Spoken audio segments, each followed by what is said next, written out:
Did you see that? She was smuggled from China to Japan and then caught in the subway. They sent her back to China. It's over for her. She'll be an illegal immigrant for life. Recently, a video uploaded by a user showed a Chinese woman being escorted by several Japanese police officers at a subway station. The uploader explained that she was caught working illegally, but the full details are unclear.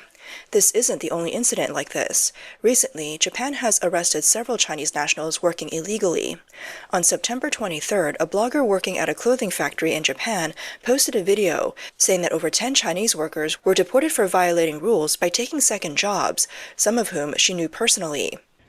In Japan, several Chinese people were caught. They were doing part-time jobs on the side, and all of them got arrested and taken away. What happened? These people already had their primary jobs, but they started working another job on the side. They were reported to the authorities. After being reported, even their bosses and the businesses they worked for were shut down. These workers will definitely be deported. As for fines, it's unclear. If the situation is serious, they could be fined. It's not easy to work abroad now. Even though things aren't great in China's job market, people still manage to find work in Japan. But getting sent back like this after working on the side, it's just not worth all the effort and cost of going abroad. According to Japan's Immigration Control and Refugee Recognition Act, any paid activities outside of a visa's allowed scope are considered illegal activities and usually result in deportation and fines. In recent years, due to Japan's labor shortage, the number of Chinese immigrants has surged, with China becoming the largest foreign resident group in Japan by 2024. However, this has also contributed to the rise of illegal employment. According to Japan's immigration statistics, 18,908 foreigners lost their resident status in 2024 for illegal work, with a large proportion of them being Chinese. Many enter Japan on technical intern or student visas and end up working illegally. These illegal workers are mainly employed in construction, food service, and manufacturing. Reports say that around 50% of workers in Japan's construction sector are unlicensed illegal workers. In addition to Japan, South Korea has also increased its efforts to crack down on illegal labor, especially after Jeju Island opened its doors to Chinese nationals without requiring visas, which led to a rise in illegal Chinese workers. South Korean authorities have stepped up their enforcement of illegal labor laws. A user uploaded a video saying that every day in Jeju, workers are being caught, and they feel anxious going to work, advising people to think carefully before coming. Recently, South Korea has been cracking down on illegal workers. They do random checks on the streets. Fellow countrymen, be careful, they'll catch you. Wow, they caught an illegal worker. They run so fast. Hi everyone, I'm Lian Jie. Today is my first day being deported from South Korea. During the past 7 days, I was kept in what people called a black room. There were 9 of us women in one room. During that time, every one of my friends shared their story and their experiences over the years. It's been so tough. I feel so many emotions. As they say, it's easy to be born, easy to be alive, but living is tough. Lately, the most talked about topic I've heard is how strict things are in South Korea right now. It's not just about getting reported and caught. Walking down the street or eating out could get you caught too. I've seen many videos about this. You walk on the street and get checked for your ID. No ID? You get taken right away. A lot of people have asked me, can I still go to South Korea to work illegally? Are there any jobs? Look at how things are in South Korea now. Would you still come? I came to South Korea to work, spent 40,000 yuan, worked for 5 months, and got sent back to China. Here's the deal. I borrowed the labor fees from relatives and friends. After a few months of work, I hadn't earned enough to pay back the fees, and then I got deported. It's really embarrassing, so everyone be careful when working abroad. There was also a smuggling incident in Jeju Island, South Korea. On the morning of September 8th, Jeju Island received a report from locals about a rubber boat found on the coast of Jeju City. The boat had a 90-horsepower engine, 12 fuel barrels, Chinese-labeled bread, fishing rods, and 6 life jackets, but no people on board.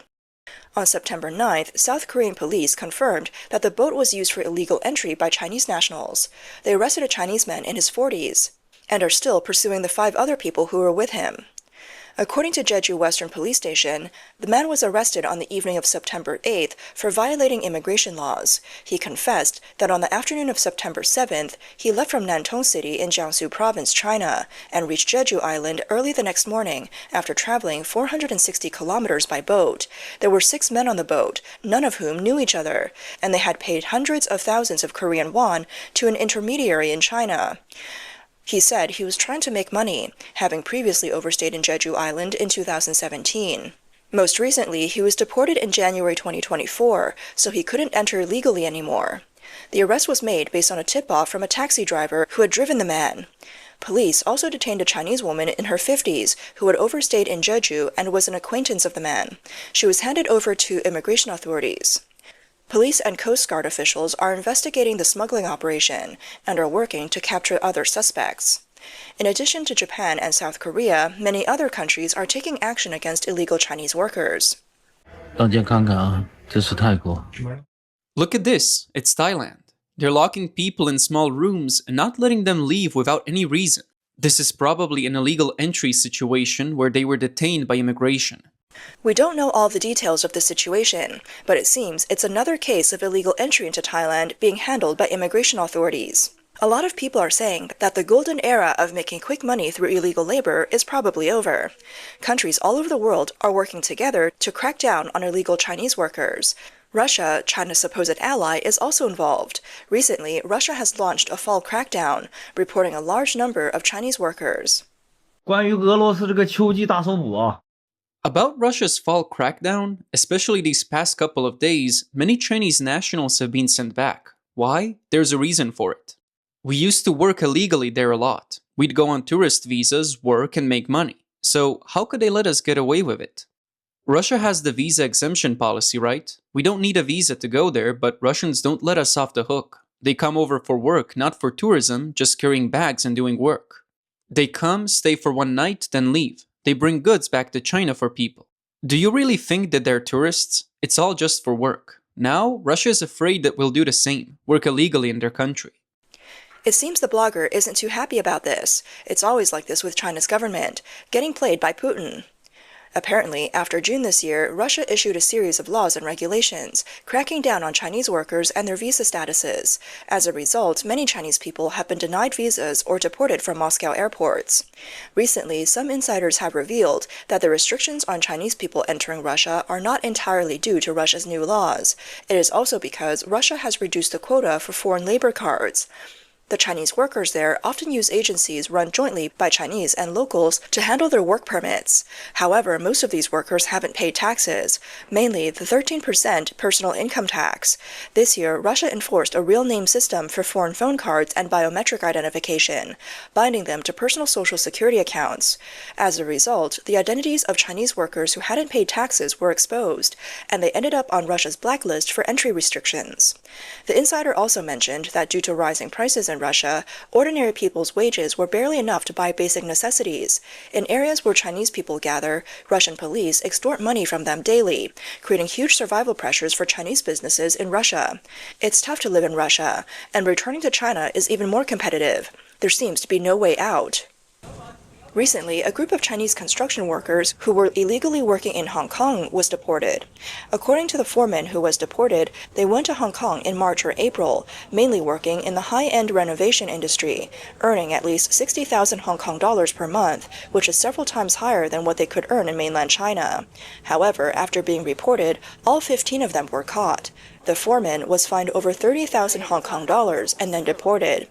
In fact, many people working illegally abroad are caught because they are reported by their fellow countrymen. 华人在国外是非常不团结的。悉尼某知名的那个拉面店啊 Chinese people abroad are very divided. There's this famous ramen shop in Sydney, and it was reported by a fellow countryman because 2 employees had expired visas. I used to go to this ramen shop in Burwood. The Lanzhou beef noodles there were made by 2 really authentic chefs, but sadly they were reported by a fellow Chinese person, probably a competitor. Now the shop is closed and they're preparing to deport them. Some people even report their employers just to get a work permit for themselves. 其实现在的华人圈子真的没有像以前的华人圈子的人。 The Chinese community now really isn't like it was before. Before, when someone didn't have a residency permit, their boss gave them a job. Many people were thankful for the opportunity. But now, some people go abroad just to get residency rights. If a Chinese boss gives them a job, they turn around and report that boss to get a residency permit from the Italian government. Some Chinese people going abroad now have lost their morals. In recent years, due to high unemployment and tough living conditions in China, many people are seeking opportunities abroad. However, getting a job overseas isn't easy. You generally need to pay tens of thousands of yuan in agency fees. But even then, the agency might not provide you a proper work visa, and many people end up working illegally. 姐妹跋山涉水。 Two people from Fujian crossed mountains and rivers to sneak into Spain. They've been here for 2 months now, but they can't let anyone take pictures of them. If someone takes a picture and someone recognizes them, they won't be able to work here anymore. They'd be reported. They paid 60,000 yuan to get here safely. They're lucky, though. After 2 years of hard work, bring their kids and family over. I think it's really impressive. It's just, life is tough. Recently, a Chinese woman spent 40,000 yuan on agency fees only to be scammed into going to Dubai. The agency promised to help her find a job, but when she arrived, there was no suitable work, and the agency disappeared. How much did the agency charge you? They charged me over 40,000 yuan. 40,000 yuan. Yes, and I had to buy the flight ticket myself. You bought the ticket yourself. So why did they promise you with this 40,000 yuan? They promised me a visa. What kind of visa? A tourist visa or work visa? There were no jobs available. Finding work here isn't that easy. The salary is only about 3,000 or 4,000 yuan a month. If you want to make more money, you have to go to work in massage parlors or do other things. Even when working in Hong Kong, people get scammed by agencies. One woman faced a similar scam. 花了9000副，被所谓的深圳爱心到家劳务有限公司。 This woman paid 9,500 yuan to a so-called Shenzhen Love-to-Home Labor Service Co. She was promised a job in Hong Kong. She waited for 2 or 3 months, but the agency never answered her calls or messages. So she had no choice but to take a 24-hour train ride from her hometown, only to find the company was gone. To work in Hong Kong, you must go through an agency that is accredited and licensed by the government. But even when agencies help you find work, working abroad is extremely tough. This man, Ah Fei, is a construction worker in Israel. There, he works 12 hours a day with just half an hour of rest. Hello， 老铁们，大家好，我是在以色列绑钢筋的阿飞。 I'm Ah Fei, a rebar worker in Israel. I've been here for 2.5 years. The money is definitely better than at home, but working 12 hours a day isn't something most people can handle. It's really hard. Some of my friends ask me how long I plan to do this. My contract is for 5 years. I'll finish it, and then I'll let the new workers have a chance, you know? But 5 years, do you know how much suffering that is? Look at my hair. It's all white after just 2 years. Just as Ah Fei said, despite the hardships, many still try everything to work abroad. After all, the conditions for construction workers in China are even worse, and they live in constant fear that their boss might run off without paying them. However, this hard-working attitude has also caused trouble, bringing China's intense competition culture to overseas market, taking jobs from locals, and creating complaints everywhere. 中国人都卷到非洲来了。 Chinese people are even bringing the competition culture to Africa. A plane ticket from China costs over 10,000 yuan, and they still have to handle visas. They come here and end up selling roasted corn in the local markets for 1.5 yuan per cob. They travel all the way from China to Africa to sell corn, but they have to eat, drink, and make money while doing it. You think you can outdo them with roasted corn? No way. With a little technology and hard work, we can do it better. Look at how the locals roast their corn. It's half raw. Can they compete with us? No. To the locals, do you still want me to live? You want to do everything yourself. What's left for me? Selling corn for 1.5 yuan per cob? They still dare to do it. But to be honest, Chinese people are really smart. They're so smart that they've taken a lot of business from the locals, including Indians and Pakistanis. Indians and Pakistanis have been here in Africa doing trade for over 100 years. They had established themselves well, but in just a few decades, Chinese people have really put them in a tough spot. You know what Indians used to be famous for? Making motorcycles. But when Chinese motorcycles came in, well, they were outdone. Even Egyptian tour guides have complained that Chinese people are taking away their business. 20年之前没有中国人到埃及旅游的，刚刚开放的。20 years ago, there were no Chinese tourists in Egypt. It was just opening up, which is why the locals here learn Chinese, to guide our tourists. But now, many Chinese people living in Egypt without jobs have become tour guides themselves. They rent cars and guide tourists. If they keep doing this, what will we locals do? If they make money, we Egyptians stay home without work. How can we live? This man in Australia is fixing roofs. Others charge $50,000, but he only charges $20,000. He goes wherever he can undercut prices and even brags about it in his videos. 修这个，我刚才量了一下，总共2米。 I just measured this roof job. It's 2 meters long. Guess how much I quoted? I'll tell you. It'll shock you. I quoted 20,000 yuan. The customer said yes without hesitation. Why? Because I quoted so low. For foreigners, this job would easily cost over 50,000. It's hard work. But for us Chinese, it's cheap. For me, this is just a day's work, 20,000. The material costs may be 3 or 4,000 yuan, the rest is labor. But the comments on this video exploded. No wonder foreigners hate us. They quote 50,000, and you quote 20,000. Before the Chinese Exclusion Act in the US, it was because of people like this that the government had to step in. People like this are really annoying. They destroy the market and even cut corners, harming their fellow workers. No wonder many countries are tightening their policies on Chinese workers abroad. It's getting harder and harder for Chinese people to do work overseas. 出国打工可能要凉啊。 Working abroad might soon be over. I'm not being an alarmist. The percentage of Chinese people in foreign labor quotas is shrinking. Starting in September, Singapore has been bringing in more cheap labor from Malaysia and Southeast Asia. It's becoming clear that it's harder for Chinese people to apply this year. In Israel, once the war ends, they plan to open up 100,000 slots for Indians.